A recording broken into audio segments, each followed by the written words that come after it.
This is the Pfeffer on Power podcast. I'm your host, Jeffrey Pfeffer. Every other week, we release an episode in which I talk to an interesting person who has used power to accelerate their career. And hopefully you, the listeners, will get some lessons on how to think about and use power in your own lives. Today, we are joined by Phillip Mohabir, who works for IMAX and has used my power materials to accelerate his career. But what makes Phillip particularly interesting to me and to you is that after he took my online version of this class, he became a coach/course facilitator for the class, and he continues to work with students over the years to help them become comfortable with the topics and do their Doing Power project and, in fact, become more effective in deploying power. So I want to thank Phillip for joining us today. And I want to ask him basically two sets of questions. The first question is to describe his career a little bit. Secondly, we're going to talk a tiny bit about how he has used power himself to accelerate his career inside of IMAX. And then third, I want him to talk about what he has learned from his coaching experience that can be helpful to you. So thank you for joining us, Phillip. Why don't you begin by giving us a brief overview of your career, your education, and your current job? Awesome. Thank you for having me, Professor Pfeffer. I've been at IMAX for over a decade, coming into the organization as it underwent a literal digital transformation. And after scaling rapid expansion of the install base across 85 countries, and in part emboldened by your course, I pursued my MBA.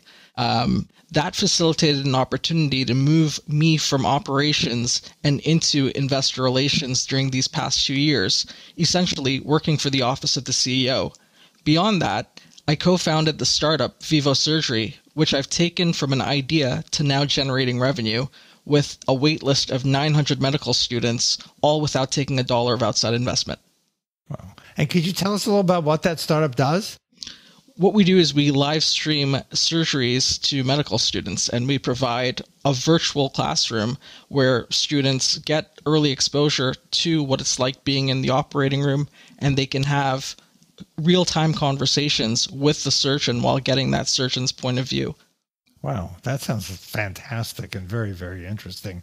That's a great thing. So go in some detail and give me some examples of how you have used the course material, in addition to, of course, being emboldened to get the MBA, which I think you got at the University of Toronto. Is that correct? That's correct. I went to the University of Toronto, Rotman School of Management, and that's where I got my MBA. Okay. So besides being emboldened to get the MBA, how else has the ideas from the class helped you accelerate your career inside of IMAX? Absolutely. At its core, I would say the two most important ideas for me in my corporate career were your principles around increasing my visibility to people in positions of power and influence and redefining the criteria I was being evaluated with once I got their attention. Yep, thank you. It's very important. Visibility, of course, is extraordinarily important. How did you actually go about increasing your visibility? That's an interesting story. Being away from the executive office, one of the channels I had for getting noticed was to get a perfect employee evaluation score. It's extremely rare to achieve at a mid-manager level, especially without direct P&L responsibilities. And year over year, I would be discouraged that despite shattering records for the numbers of projects managed and completed, what presumably I am being assessed by, I'd always get curved down to be just shy of perfect. So again, emboldened by your course, I went to my boss and said, I want to get a perfect score this year. Tell me what the bar is so I can surpass it. In other words, I just asked for it. Surprisingly, the boss told me he himself didn't know. Rather than conceding to that response, I instead said, okay, can you find out and let's regroup in 2 weeks so we can come up with a plan. 2 weeks later, we met and he had actually made my ambitions known to the HR team. And that led to building a great relationship with my HR partner, who I would meet regularly with, and I worked towards that perfect score with them. And that person essentially became a sponsor to build a case to ensure I wouldn't get curved down in the final room I didn't have access to that decision was being made in. And I guess just to hammer the point home, it's really about finding sponsors rather than mentors. Sponsors can give you everything mentors can, but are also in positions to open doors for you and source new opportunities for you. That's a great example. Thank you very much for that. The other thing you talked about in using the ideas for the class was redefining the criteria by which you were evaluated. Can you give an example of that? Absolutely. Those regular meetings that I had with my HR partner, they became these great opportunities for me to show that I could create value in other areas, not just in operations. And I remember taking the DCF model I learned at Stanford and retooling it to show them I could forecast stock price ranges tied directly to the projects I was working on in operations. That was a way to show them not only that I possess ingenuity, but I had more of a strategic understanding of the bigger picture I played a part in, creating entirely new criteria for them to gauge my performance against. And I have to think that, that not only helped me secure another advocate to ensure I got that perfect score, but also left an impression that I'd be a good fit for the current position I'm in now in investor relations. What a great story. Thank you so much for that. So having talked a little bit about your career and how you've used the course material, I really want to spend the bulk of the time in our podcast today to talk to you about your learnings from being a coach/course facilitator for this class. You have done this for a number of years. You've done it for a number of different classes. You have really been quite active in this role. And in your interactions with all of these people, you can, I'm sure, have identified, number one, the challenges that they face, and number two, how you have helped them overcome those challenges. So if you would tell us, what are the challenges that many of the people exposed to this material face, and how have you helped them work through those challenges? Absolutely. And, my sample size is about 250 executives, Stanford MBA students, and MBB consultants that I've been able to coach and course facilitate for. So 3 things that come to mind as common and big obstacles that we need to overcome together. I'd say the first and always surprising to me is the prevalence of imposter syndrome. Despite obvious achievements to say otherwise, this fear of being found out exists among founders, board members, and even C-suite, to the point where it becomes doubt, impedes confidence, and slows execution. The second would be around building a capacity to tolerate conflict, something so essential for being an effective leader and ensuring value doesn't get left on the table. Really getting into why people choose to avoid conflict altogether. And in many cases, they have good reasons behind it, but it's an inevitability where they want to go. So we have to recondition for it. And then if I had to pick a third one, I would say it's the hang-ups around being agentic towards their own success. Everything from using flattery, engaging in necessary behaviors like self-promoting, making something out of nothing, essentially creating their own luck rather than expecting hard work alone to be recognized and proportionally rewarded by someone else in a position of authority and power. And as you put it more eloquently, I'd say it's really about getting out of your own way. So how do you help people overcome their imposter syndrome?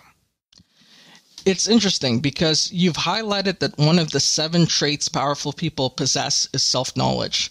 This ability to objectively recognize weakness within themselves and organize their environment and interactions favorably to that dynamic. So I've often wondered whether imposter syndrome is an overcorrection from this level of mindfulness to the point where that self-knowledge has shifted to self-doubt. What's the Charles Bukowski quote that says, "The problem with the world is intelligent people are full of doubt and the foolish ones are full of confidence"? With that in mind, the first step is having them acknowledge the reality that people are not paying as much attention to them as they think because people spend more time thinking about themselves than others. Next, I have them reclaim this as a latent superpower. If you're afraid of being found out, you clearly have an idea of what your weaknesses are. So why not proactively take steps to build defenses that mitigate the risks they pose to you? And then lastly, we work on conditioning to show up confidently. A simple exercise I get them to do is really keep a list of 5 achievements you're most proud of as a reminder of what you're capable of. Then on a monthly basis, striving to update that list, because as you do, it becomes something tangible to show yourself that you can deal with the next challenge inevitably to come your way. This list becomes the counterfactual to your imposter syndrome. That's a great and very, very practical suggestion. And you are certainly correct how important confidence is, because confidence, as the research shows, is often conflated with competence. So if you do not show up in a competent manner, people will often not think that you're very competent. How do you get them to overcome their conflict avoidance issues? That one starts with challenging their perception on the purpose of conflict in business. Generally speaking, we see conflict as unproductive and therefore inefficient. Hence, it's something that gets treated like it needs to be managed away.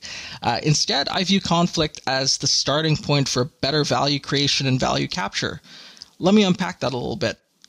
It starts with reframing conflict as not a binary situation where one person wins and the other person loses, but instead a learning opportunity where all parties can create something better than what either position currently offers.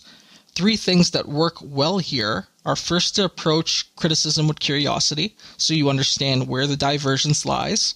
Second, to attack ideas and not the people presenting them, something Roger Martin touched on with the integrative thinking methodology. And as you know, people anchor to the positions that they have, so oftentimes it's just as necessary to also give them a chance to save face to ease them away from that position. And third, I encourage the idea of steel manning arguments. This is a term that was coined by Peter Thiel, and it's the opposite of the straw man fallacy, as here you try to help your opponent communicate their idea more eloquently, and in doing so, you'll better understand their position and perhaps even see the gaps in your own before collaborating on creating something better together. Thank you for that answer. That's also very clear and very practical about how to overcome your conflict issues and how to deal with conflict more constructively, which is a very, very important part of organizational life. And finally, the third barrier that you identified, which I certainly agree with, is they're becoming more agentic with respect to their own career. For 40 years, maybe longer, companies have said to people, you are responsible for your career, which, by the way, is true, which means that people are responsible and they need to take proactive action if they want to have career success. So what do you do to try to get people to be more agentic with respect to their own life or their organizational life, their own career? So this is like the idea of dressing for the job you want, not the job you have. Don't wait for the formal positions of leadership before you start acting and thinking like a leader.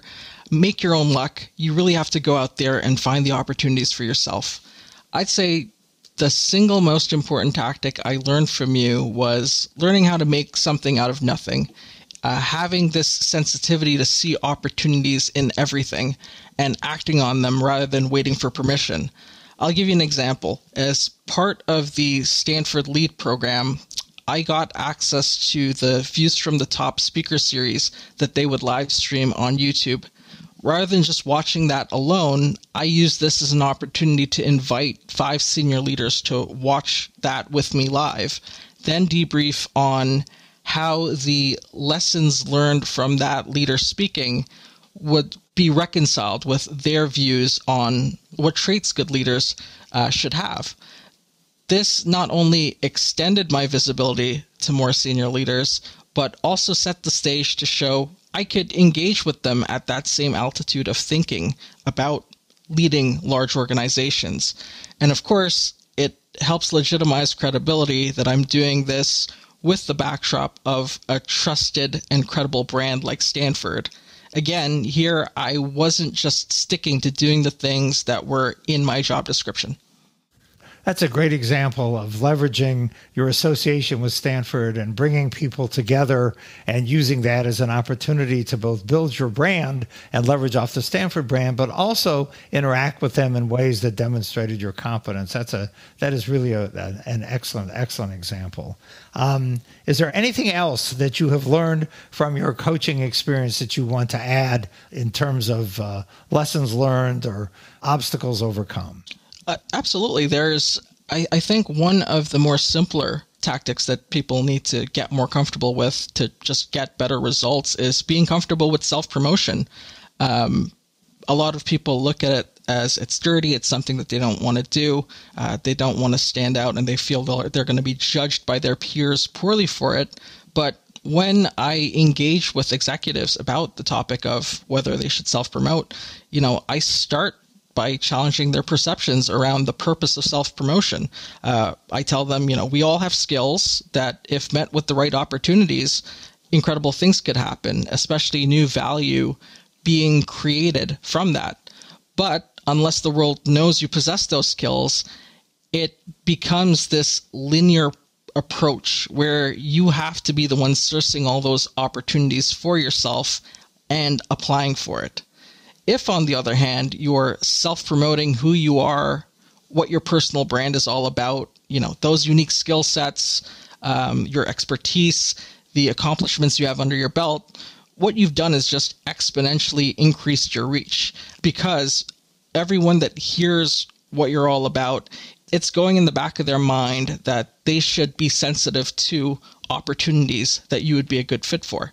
And when they serendipitously come across those opportunities, it triggers something in them that lets them funnel it back to you. Because again, people like to see themselves helpful and see themselves as benevolent. And while giving leads to opportunities doesn't take a lot, I think everyone feels particularly good to have played a role when someone transacts on that lead.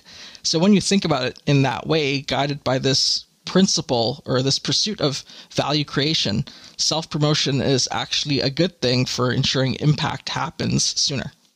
And I like that answer because it really does speak to the thing that, we always know our own skills and our own interests, but most people are pretty bad mind readers. And so if you want people to know what you're good at, and if you want others to know what you want to do in your job and your career and what the opportunities you're looking for, it's always better to tell them. So thank you very much, Phillip Mohabir, for being part of the Pfeffer on Power podcast. You were great. You've been very, very helpful and very practical based upon both your own stories and, of course, your experience coaching 250 people through the online version of this class. And it's always a pleasure to see you. Always a pleasure here as well. Thank you so much for having me, Professor Pfeffer. This has been the Pfeffer on Power podcast. If you enjoyed today's conversation, please subscribe and to listen to future episodes with our many interesting guests who are going to talk about how they have used power to accelerate their own career. And for more information, visit my website at jeffreypfeffer.com. That's Jeffrey, Pfeffer.com. And to further your career, check out my latest book, The 7 Rules of Power, available on Amazon, Barnes & Noble, and bookstores worldwide. Thank you very much. We look forward to seeing you again for another episode.